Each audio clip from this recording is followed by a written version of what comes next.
네, 지난주까지 바울이 복음의 진리대로 믿음을 선포한 내용이었습니다. 그리고 오늘은 성령의 역사도 행위가 아닌 믿음으로 얻는 것이다 라는 것을 이야기합니다. 첫 번째 부분은 성령을 받으셨습니까? 오늘 본문의 1절 말씀 같이 읽겠습니다. 오 어리석은 갈라디아 사람들이여, 예수 그리스도께서 십자가에 못 박히신 것이 여러분의 눈앞에 분명히 드러나 있는데 누가 여러분을 미혹했습니까? 바울이 3장을 시작하면서 어리석도다 이렇게 강력하게 그들을 책망합니다. 왜 그러냐면 가장 소중한 하나님의 선물을 내버렸기 때문이에요. 예수님이 나를 위해서 십자가에서 죽으셔서 값진 선물, 아니 값으로 다 매길 수 없는 선물, 구원을 우리에게 허락해 주셨잖아요. 그런데 그것을 속아서 내다버릴 수 있겠는가? 제가 주례를 많이 해왔는데요. 가끔 이제 반지 교환하는, 예물 교환하는 순서가 있거든요. 근데 예물 교환 순서가 있는 예식은 제가 특별히 긴장을 합니다. 왜냐면 사건 사고가 생각보다 많이 나기 때문이에요. 예물을 분실하는 경우도 생기고요. 가장 중요하잖아요. 그리고 한 번은 야외에서 그 골프장에 있는 야외 예식장이었는데 예식장에서 근데 반지를 담당한 사람이 그러더니 저기 주차장에 둔 거예요. 그 주차장이 그런데 굉장히 멀었어요. 그래서 갔다 오는 데만 한 10분 걸린 것 같아요. 순서가 올스탑 되고. 여러분, 구원을 받았는데 구원을 도둑질 맞았으니까 눈 뜨고 코가 베인 격입니다. 얼마나 사도 바울이 답답했으면 아니 이런 바보 같은 사람들아 이렇게 이야기를 했을까요? 마치 사탄이 거짓말을 해서 아담과 하와가 아름다운 에덴 동산에서 쫓겨난 것과 같은 사건이죠. 진리를 알지니 진리가 너희를 자유케 하리라. 아멘. 진리는 우리를 자유케 하지만 거짓은 우리를 올가매어서 우리가 얻은 자유를 빼앗아가고 우리가 얻은 구원을 빼앗아갑니다. 왜냐하면 진리의 기준이 무너지면 영적인 분별력이 함께 무너지기 때문이에요. 무방비 상태가 된 사람을 영적인 컨퓨전, 혼란 가운데 빠뜨립니다. 그리고 나면 판단을 잘못해서 여지없이 죄를 짓게 되고, 그리고 죄를 짓고 나면 저주가 임하니까 그 곁에서 그거를 지켜보고 있는 사탄은 잘 되었다고 신나서 조롱을 하는 거예요. 그리스도께서 십자가에 못 박히신 것이 오늘 3장 1절입니다. 여러분의 눈앞에 분명히 드러나 있지 않았느냐? 왜 이렇게 이야기를 했을까요? 두 가지 때문이겠죠. 예수 그리스도의 십자가 사건은 이 갈라디아 지역이 유대 지역에서 가장 가까운 지역이기 때문에 그것은 그들에게 너무나 명확하게 알려져 있는 역사적 사건이었다고요. 게다가 사도 바울이 갈라디아 지역은 직접 가서 처음으로 복음을 전한 곳이기 때문에 이 십자가의 복음은 교리적으로도 명확하게 전달된 진리였던 것입니다. 그런데 그들이 너무나 순진해서 손쉽게 율법학자들의 속임수에 미혹이 됐던 거예요. 제가 3주 전에도 한 모임에 가서 두려움 너머의 삶에 대한 강의를 하면서 사기꾼들이 사기치는 법에 대한 얘기를 했어요. 목사가 좀 이상한 강의를 한 거지만, 여러분, 사기치는 사람들은 작은 거짓말을 하지 않습니다. 대담한 거짓말을 합니다. 그리고 사기는 상대가 가장 갈망하는 포인트를 자극합니다. 근데 자극하는 방법은 두려움에 빠지게 만드는 거예요. 우리가 지금 이 이야기를 하는 것은 사탄의 전략이 너무나 유사하기 때문이에요. 보이스피싱의 원리가 무엇인가? 돈이 소중한 사람들, 현대인들 가운데 안 그런 사람들이 없겠지만 이 소중한 돈을 잃어버리게 될까봐, 당신 빨리 개인정보를 이야기하지 않으면 그거 잃어버리게 된다, 그런 두려움을 심어줘서 정말 돈을 잃어버리게 만드는 거예요. 이것이 이단 사이비들이 늘상 하는 수법이에요. 가장 소중한 구원을 잃어버릴까봐. 지금 보여주세요. 가장 소중한 구원을 잃어버릴까 봐 구원을 진짜 잃어버리게 만드는 거예요. 이게 원수의 전략입니다. 이단 사이비의 전략입니다. 사기치는 사람들의 전략입니다. 당대 율법주의자들의 전략이었어요. 정말 속이 터질 일인 거예요, 바울 입장에서는. 자, 그래서 2절에 바울 사도가 확인 질문을 합니다. 같이 읽어볼까요?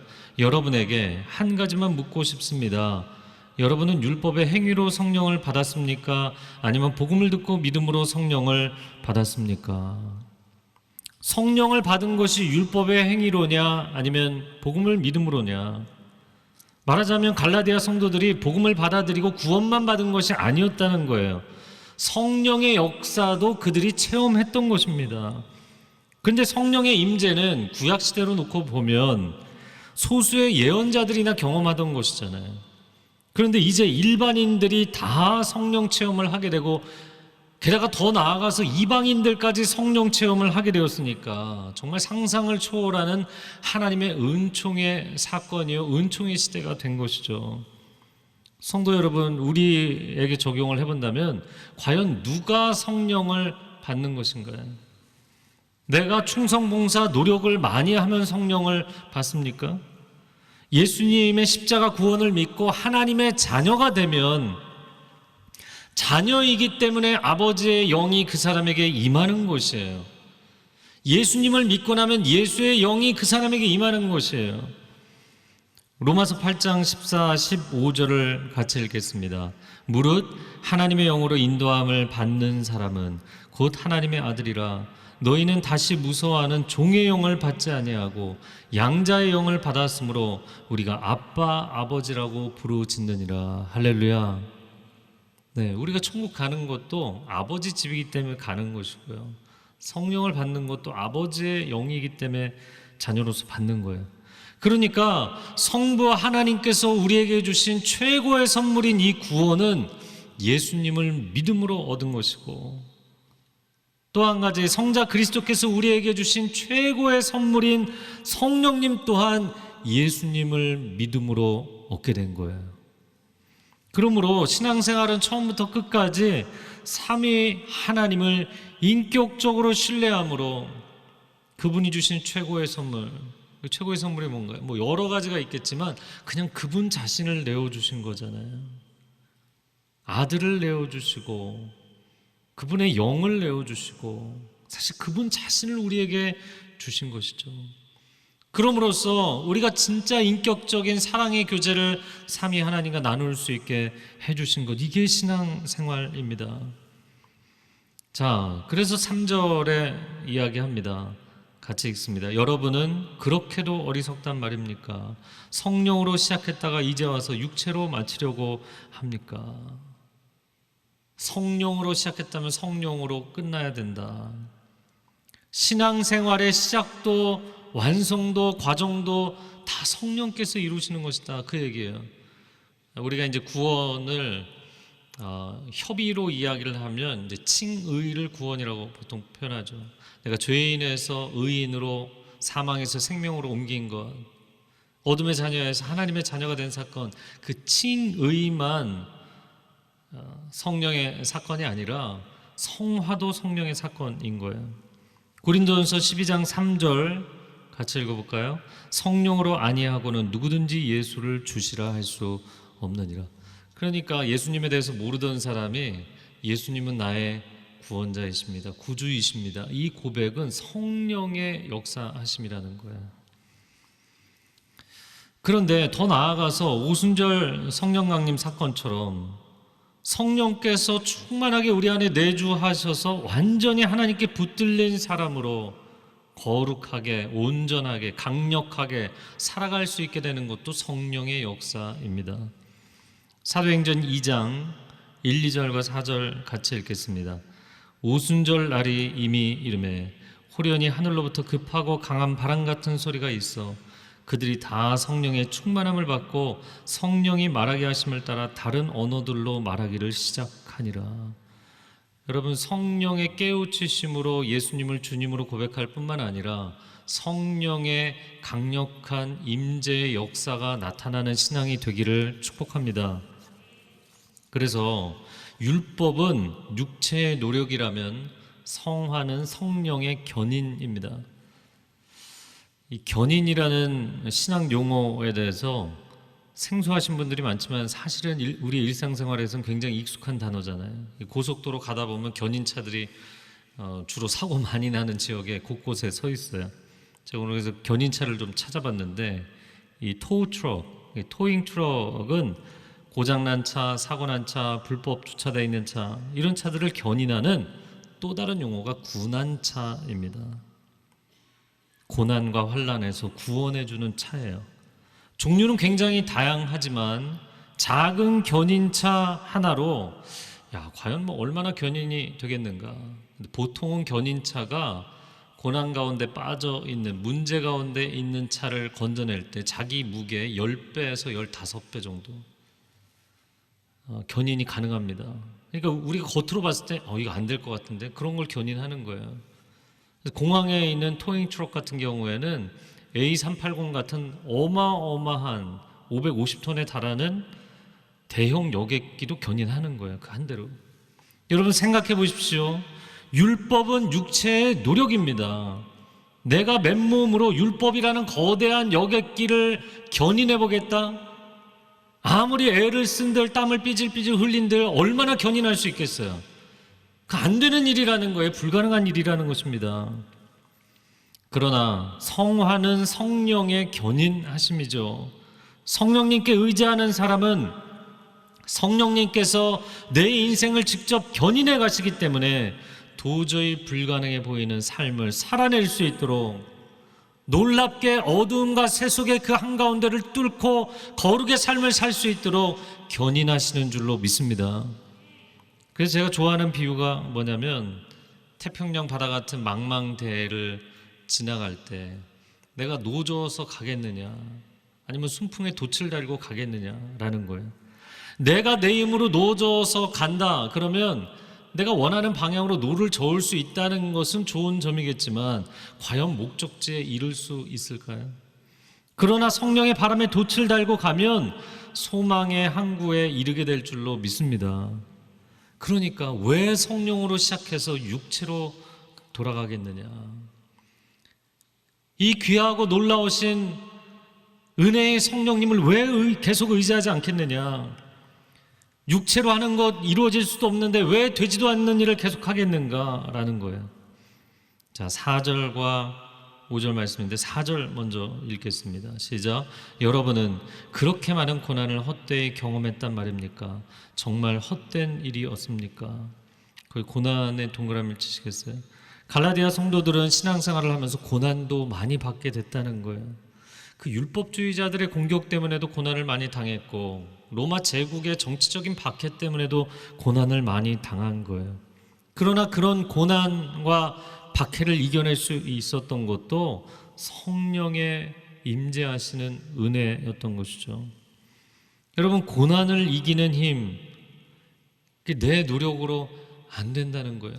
요즘 우리가 욥기를 계속 묵상하고 있지만 욥이 이 고난이 심하면 심할수록 결국에 하늘의 중보자를 요청하잖아요. 하나님이 아니시면 저를 이 고난의 늪에서 건지실 리가 없습니다. 이 고백이 있는 거죠. 데살로니가 전서 1장 6절 같이 읽어보겠습니다. 또 너희는 많은 환난 가운데서 성령의 기쁨으로 말씀을 받아 우리와 주를 본받은 자가 되었습니다. 많은 환난 가운데서 성령의 기쁨으로 말씀을 받아. 할렐루야. 성령이 내주하시면 고난 가운데 사람이 우울해지고 절망하고 낙심하고 포기하고 타협하는 게 정상인데, 성령의 기쁨을 우리 안에 충만히 불어넣어 주시면 이거를 뛰어넘는다는 거예요. 제가 지난주에도 이야기했죠. 이 죄의 무게와 율법의 중력, 이게 사람을 잡아당기니까 다 땅에 붙어 있을 수밖에 없는데, 복음의 엔진, 성령의 날개를 달면 그것을 뛰어넘을 수 있는 능력을 체험하는 줄로 믿습니다. 그러니까 성령께서 임하시면 그런 역사가 나타난다는 거예요. 그리고 성령의 기쁨만 임하는 것이 아니라 말씀의 능력까지 받아서 말씀의 능력으로, 성령의 기쁨으로 고난을 이겨낼 수 있는 저와 여러분이 되기를 바랍니다. 많은 분들이 고난 가운데서 제가 도대체 이 고난을 어떻게 이해해야 됩니까? 이해한다고 해결되는 게 아니에요. 능력을 받아야 해결되는 것입니다. 내가 이 고난 가운데 어떻게 헤쳐나가야 됩니까? 길이 보이지 않습니다. 한 분이 정말 가정사의 어려움을 이야기하시는데 내 부모님도, 친정 부모님도, 형제들도 다 손을 쓸 수 없을 정도로 어려운 상황이더라고요. 그분이 저에게 어떻게 해야 되냐고 안타깝게 질문하시는데, 제가 얘기를 들어보니까 어떻게 할 방법이 없어요. 그래서 제가 그냥 기다리시라고 했어요. 이분이 좀 의아하게 저를 쳐다보더라고요. 목사가 뭐라고 기도를 하든지 어떻게 하라고 이야기를 해줘야 되는데, 그냥 기다리십시오. 지금은 당신이 할 수 있는 게 아무것도 없습니다. 하나님, 내가 할 수 있는 게 아무것도 없다는 것을 인정하게 해 주십시오. 그리고 정말 하나님께 온전히 맡기게 해 주십시오. 그리고 그 가족들도 나름 세상적인 방법으로, 종교적인 방법으로 막 몸부림을 치고 있는 거예요. 물에 빠져가는 사람을 건져내려고 뛰어들었다가 같이 빠져 죽는 일이 많죠. 그냥 놔두셔야 됩니다. 지쳐서 기운이 빠진 다음에 들어가야만 그 사람을 건질 수 있습니다. 지금은 기다리셔야 될 때입니다. 이렇게 말씀을 드렸어요. 제가 오늘 설교 중간에 갑자기 찬양을 한 곡 하려고 합니다. 그러고 보니까 오늘 한영철 전사님이 선곡한 첫 번째 찬양, 이미 찬양하셨던 곡이더라고요. 근데 이 찬양 하면서 여러분 힘차게 박수치면서 찬양할 뿐만 아니라 가사를 잘 묵상하시면 좋겠어요. 총 4절 가운데 1절과 3절에 성령께서 우리에게 기쁨을 주시는 분이다 라는 고백이 있어요. 성령의 기쁨이 우리에게 폭포수처럼 임해야만 이 광야 같은 길을 지나갈 수 있어요. 이 광야 같은 길에 반석에서 물이 터져야만 우리가 넉넉하게 이 광야를 감당하게 될 줄로 믿습니다. 함께 찬양하겠습니다.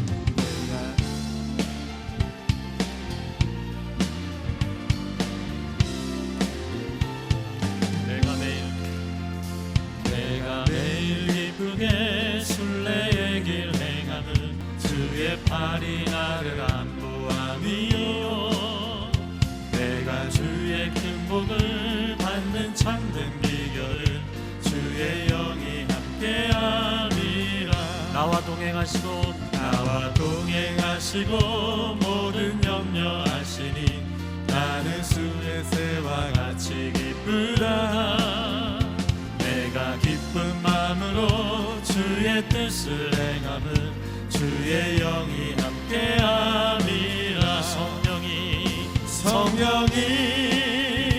계시네 할렐루야 함께하시네 좁은 길을 걸으며 밤낮 기뻐하는 것 주의 영이 함께함이라 성령이 계시네 할렐루야 함께하시네 좁은 길을 걸으며 밤낮 기뻐하는 것 주의 영이 함께함이라 아멘. 우리 성령 하나님께 감사와 영광과 찬송의 박수 올려드립니다. 할렐루야. 사랑하는 주님, 이 시간 성령 하나님을 높여드렸습니다. 마음 가운데 어둠의 그림자가 있는 모든 사람들, 성령의 거룩한 임재하신 가운데 어둠의 그림자들이 사라지게 하여 주시옵소서. 모든 죽고자 하는, 자살하고자 하는 충동이 우리의 내면으로부터, 우리 가족과 자녀들의 내면으로부터 떠나갈지어다. 이 시대를 덮고 있는 모든 어둠의 영들은 떠나갈지어다. 삶의 욕과 같은 깊은 고난 가운데 있는 사람들, 하나님 앞에 두 손을 들고 나아갈 때 성령 하나님, 모든 근심 걱정을 불태워 주시옵소서. 치유하여 주시옵소서. 자유케 하여 주시옵소서. 성령께서 바람처럼 불처럼 역사하실 뿐만 아니라 봄바람처럼 우리 가운데 임재하여 주시고 인격적으로 만나 주시어서 성령이 주시는 기쁨뿐만 아니라 믿음의 확신을 가지고 걸어갈 수 있는 복된 하나님의 자녀들 되게 하여 주옵소서. 감사드리며 예수 그리스도의 이름으로 기도합니다.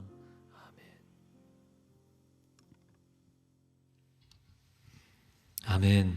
5절 말씀 이어서 보도록 하겠습니다. 5절 시작.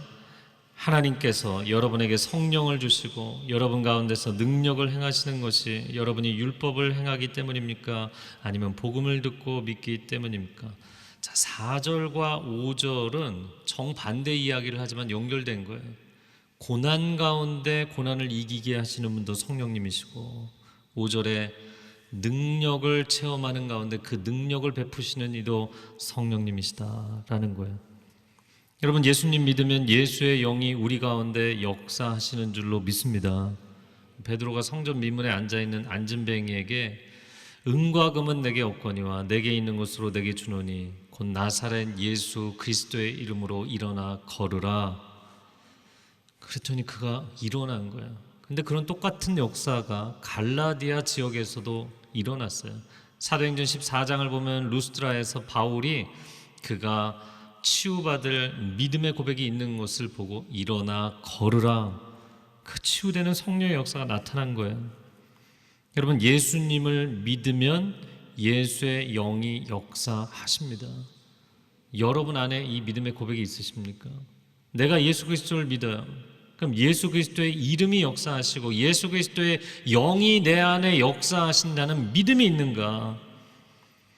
아니면 내가 어떤 신비로운 의식을 행하거나 주문을 외우는 것 같은 기도를 하거나 종교적인 행위를 해야만 하나님이 역사하신다고 생각하는가? 아니요. 여러분이 예수 그리스도를 100% 온전히 신뢰하면 여러분이 기도할 때, 여러분이 안수해서 기도할 때 병이 나을 줄로 믿습니다. 환난과 고난 가운데서 건지시는 역사가 나타날 줄로 믿습니다. 불가능이 가능케 되는 역사가 나타날 줄로 믿습니다. 그러니까 이거는 내가 하는 게 아니라고요. 내가 교회 생활을 오래 했기 때문에, 종교 생활을 오래 했기 때문에 행위에 의해서 성령의 역사가 나타나지 않는다. 예수 그리스도를 믿으면 예수의 영이 역사하시는 것이다. 그러니까 사도들이 3년 예수님 쫓아다니고 그리고 사도행전이 나타난 거예요. 무슨 사도들이 한 30년 신앙생활 수련해서 이제는 좀 종교적 경건이 나타나니까 그래서 역사가 나타났나요? 사도행전의 수많은 기적과 성령의 역사는 불과 단 3년밖에 신앙생활하지 않은 그 사람들을 통해 나타난 거예요. 그래서 우리가 신앙의 연차가 짧기 때문에, 내가 성경을 많이 알지 못하기 때문에, 내가 종교적인 생활을 오랫동안 하지 못했기 때문에 나는 그런 역사가 나타나지 않는다. 그건 다 거짓된 생각이에요. 바울이 볼 때는 너무나 어리석은 생각을 하고 있는 거예요. 성령의 은사와 기적은 성령께서 주시는 것이지 인간의 노력으로 얻는 것이 아닙니다. 은사, 카리스라는 헬라어예요. 이 헬라어는 기본적으로 gift, 선물이라는 뜻입니다.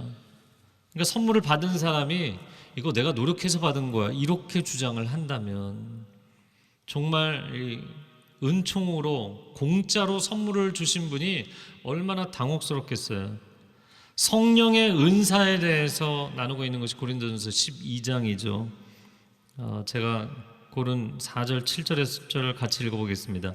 은사는 여러 가지나 성령은 같고 각 사람에게 성령을 나타내심은 유익하게 하려 하심이라.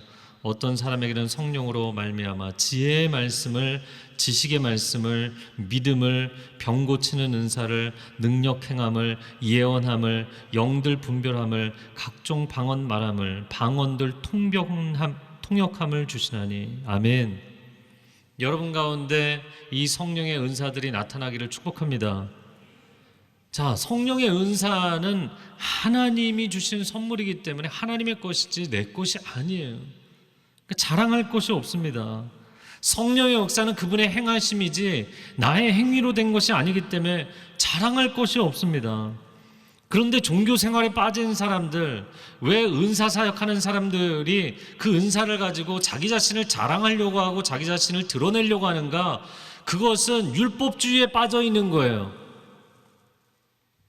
스피리추얼리즘, 그 심령주의, 이쪽으로 신비주의에 빠진 사람들도 일종의 영적인 율법주의에 빠져 있는 거예요. 그러니까 하나님의 은사이고 하나님의 역사하심인데 마치 그것이 나의 노력으로 된 것처럼 생각하는 거예요. 나의 자랑, 내가 사람들에게 박수를 받아야 되고 내가 사람들에게 인정을 받아야 되는 거예요. 아니요, 완전히 성령께 사로잡힌 사람은 자랑할 것이 없습니다. 교만할 것이 없습니다. 사람들이 나를 인정해주고 박수 쳐주지 않는다고 억울해할 것도 없어요. 왜냐하면 그분이 온전히 행하신 일이기 때문입니다. 그런데 그분의 행하심을 나를 통해서 하셨기 때문에 그것이 감사할 따름인 거예요. 자, 두 번째 부분으로 넘어갑니다. 성령의 약속을 받았습니다. 오늘 본문의 6절을 같이 읽어볼까요? 이와 같이 아브라함도 그가 하나님을 믿었더니 이것이 하나님께 의로 여겨졌다라고 했습니다. 바울이 다시 원론적인 이야기로 돌아갑니다. 아브라함에게 하나님이 하늘의 무뼈를 보여주시면서 내 자손도 이와 같으리라 그랬더니 그 하나님의 약속을 믿었거든요. 그 믿음을 그에게 의로 여겨주셨어요. 이신칭의, 믿음으로 의롭다고 칭함을 받은 거예요. 어떤 행위가 아니에요. 율법이 아니에요. 이게 왜 중요한가? 유대인들은 자신들이 아브라함의 자손이라는 엄청난 영적 자부심을 갖고 있었잖아요. 그러면서 너희도 아브라함의 자손이 되려면 율법 지키고 할례 지키고 절기 지켜야 된다. 그런데 여러분, 이것은 아브라함의 자손이 되는 것과는 아무 상관이 없는 거예요. 구약의 역사를 창세기 출애굽기만 안다면 상관이 없다는 걸 알 수 있어요. 자, 7절을 읽어볼까요? 그러므로 여러분은 믿음에서 난 사람들이 바로 아브라함의 자손임을 아십시오.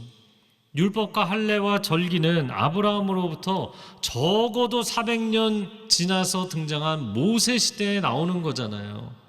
그러니까 율법을 지키면 모세의 자손이라고 표현할 수 있을지는 몰라도 믿음을 가져야만 아브라함의 자손이 되는 것이에요. 시대적으로 율법은 저 뒷시대의 이야기입니다. 와, 이 뭐 정말 속 시원한 논리인 것이죠. 그러니까 믿음에서 난 사람들이야말로 아브라함의 자손이 되는 것이다. 유대 율법주의자들이 너희는 이방인들이니까 아브라함이 자손이 아니라고, 그런 거짓말에 절대로 속을 필요가 없다라고 이야기를 하는 거예요.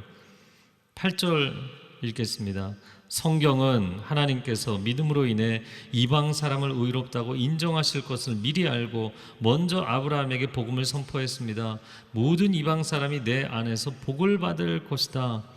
심지어 성경에서 이런 율법주의자들이 거짓말을 행할 날이 올 거를 미리 아시고 아브라함에게 복음을 선포하셨다는 거예요. 창세기 18장 18절을 같이 읽어볼까요? 아브라함은 강대한 나라가 되고 천하 만민은 그로 말미암아 복을 받게 될 것이 아니냐. 자, 외우기도 쉬운 구절, 창세기 18장 18절에 만민이 아브라함 덕분에 복을 받는다고 되어 있는데 복 중에 복이 뭔가요? 십자가의 복음이죠.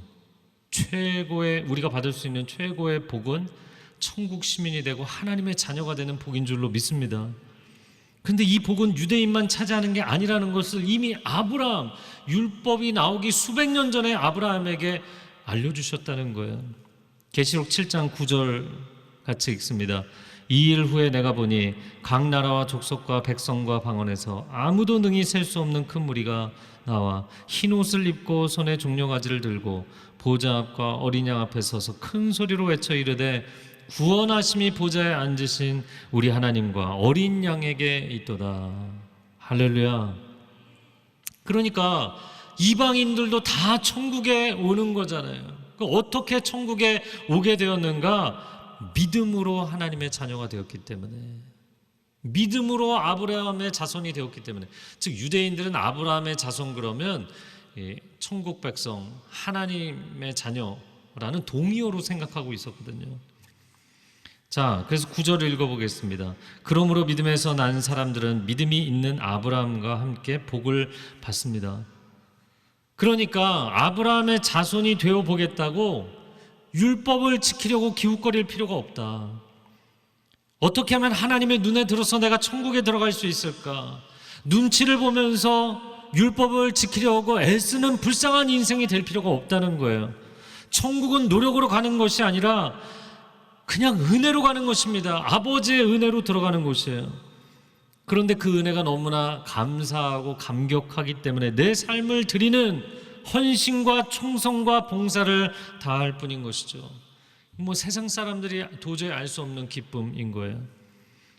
자, 10절 말씀 읽겠습니다.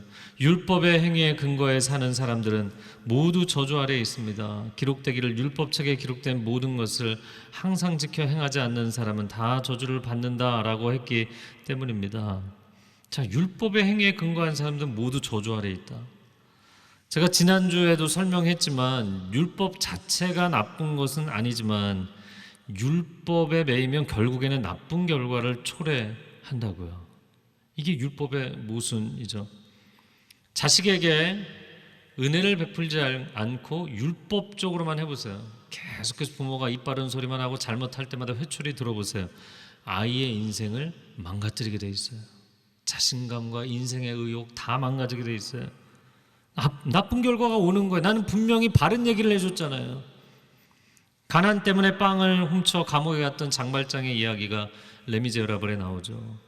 근데 그를 평생에 쫓아다니며 내가 저 죄인을 반드시 처형하겠다 그렇게 정죄했던 형사 자베르가 결국에는 자살로 생을 마감하죠. 비극적인 안 좋은 결과가 율법주의자에게 오게 돼 있어요. 그러나 사제가 베풀어줬던 은혜 때문에 장발장의 인생은 결국에 변화되어서 새 사람이 되었던 것이죠. 율법은 사람을 변화시킬 수 없어요. 율법은 사람을 구원할 수 없어요. 결국에는 은혜가 사람을 변화시키고 구원하는 것입니다. 자, 11절에서 14절은 13절은 좀 빨리 읽겠습니다.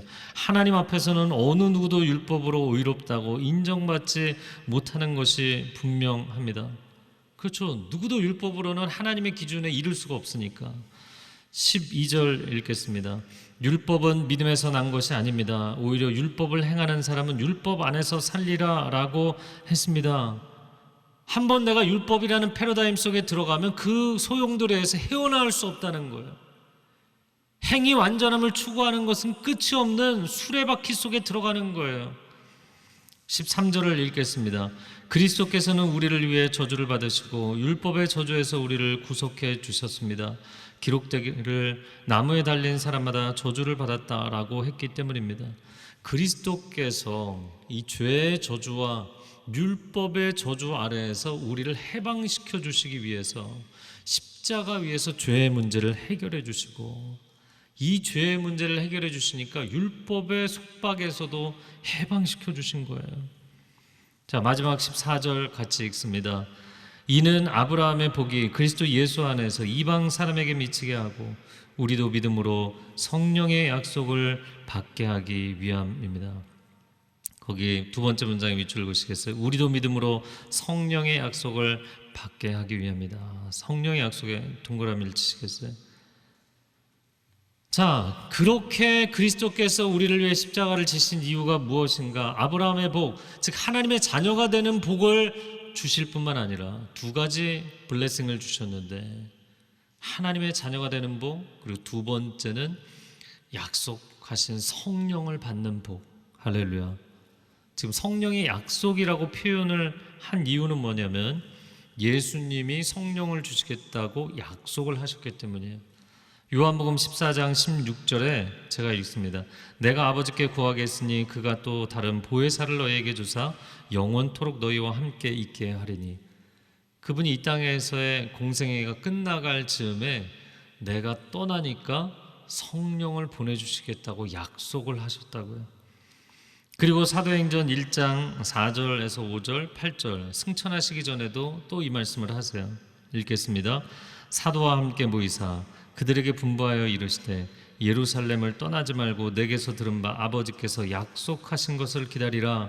요한은 물로 세례를 베풀었으나 너희는 몇 날이 못되어 성령으로 세례를 받으리라 하셨느니라. 오직 성령이 너희에게 임하면 너희가 권능을 받고 예루살렘과 온 유대와 사마리아와 땅끝까지 이르러 내 증인이 되리라 하시니라. 아멘. 하나님을 믿는 자녀에게 성령을 약속하셨어요. 여러분, 이 약속하신 성령을 충만히 받으셨습니까? 우리가 예수 그리스도를 구주로 고백하는 것은 성령의 깨우치심이에요. 분명히 성령이 역사하신 것입니다. 그러나 오순절 성령 강림 사건처럼 나의 전 존재가 완전히 그분께 사로잡히는 성령의 내주 충만 동행 동역하시는 역사가 여러분의 삶 가운데 그 약속하신 성령이 온전히 임하시고 여러분이 성령께 사로잡히는 역사가 나타나기를 축복합니다. 여러분, 우리는 성령의 약속을 받은 사람들이잖아요. 근데 왜 흔들릴까요? 율법주의자들이 조금 얘기하면 흔들리고, 이단 사이비들이 와서 얘기하면 흔들리고, 세상의 고난의 풍파 가운데 들어가면 왜 흔들릴까요? 이 성령의 약속을 받으셨습니까? 물론 성령이 우리 가운데 깨우치시기 때문에, 일하시기 때문에 우리가 이 일을 하나님의 자녀로서 지내는 것이지만, 성령, 약속하신 성령이 충만히 임재하시면 전혀 다른 거예요. 제가 지난주에 비유한 것처럼 믿음의 엔진을 켜셔야 되고요, 성령의 날개를 펴야 합니다. 이 고난의 가시밭길을 걸어가면서 성령의 날개를 펴고 복음의 엔진을 틀면 이 가시밭길을 뛰어넘어서 은혜의 창공으로 비상할 줄로 믿습니다. 왜 성령의 약속을 받고 그걸 구하지 않으세요? 왜 목숨 걸고 하나님께 구하지 않으세요? 왜 성령께 사로잡힌 인생을 살지 않으세요? 제가 한 분과 최근 이야기를 나누면서 신앙도 인생도 기업도 아주 애매한 상황인 거예요. 제가 그분을 지켜보면서 한 가지 계속 안타까웠던 건, 완전히 하나님께 사로잡힌 인생이 아니에요. 크리스찬들, 교회 다니는 교인들, 내가 주도권을 갖고 하나님은 내가 필요할 때만 가끔씩 도와주세요, 이런 패턴의 신앙생활을 하시는 분들이 너무나 많아요. 그렇게 살면 여러분이 감당할 수 없는 고난의 시간이 찾아올 때 전혀 영적으로 비상할 수 없어요. 약속하신 성령을 우리에게 부어 주시옵소서. 고난을 넉넉하게 이겨낼 수 있는, 고난의 구간을 지나갈 때 성령의 날개를 달고 비상할 수 있는 하나님의 자녀들 되게 하여 주옵소서. 이 시간 기도할 때 한 손은 가슴에 얹고 한 손은 하늘을 향하여 들고 간절히 기도하십시오. 부르짖어 기도하십시오.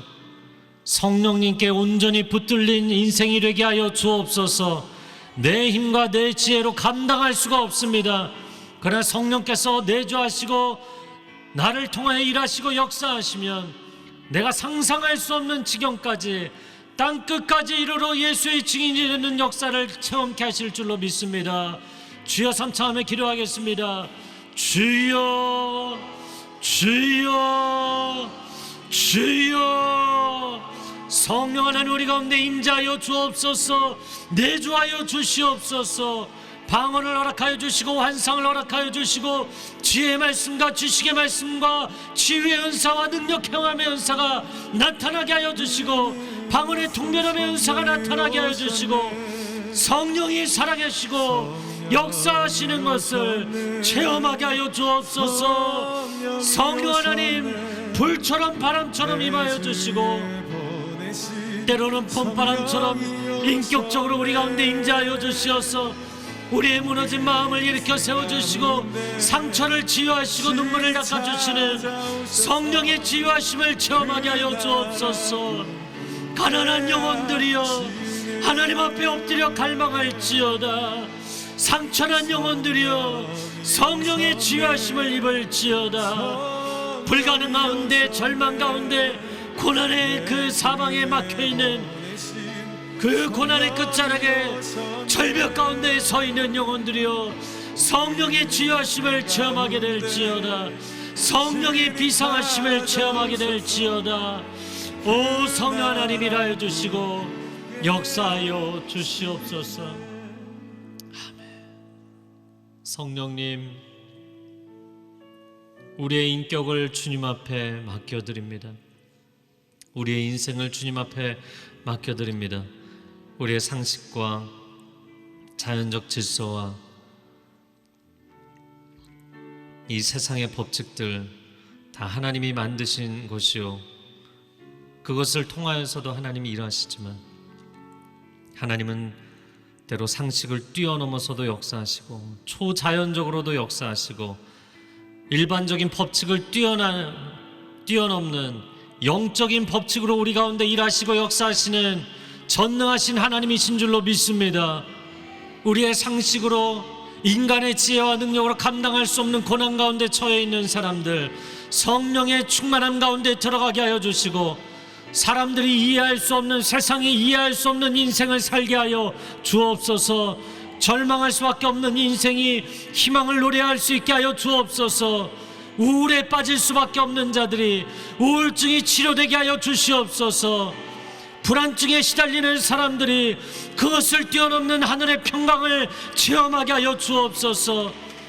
재정의 어려움과 육신의 질병의 어려움과 마음의 고통의 어려움으로부터 자유함을 허락하여 주사 하나님은 모든 것을 치유하실 수 있고 모든 환난 가운데 우리를 구원하실 수 있는 진정한 구원자이심을 깨닫게 하여 주옵소서. 그렇게 행하실 주님께 감사드리며 예수 그리스도의 이름으로 기도합니다.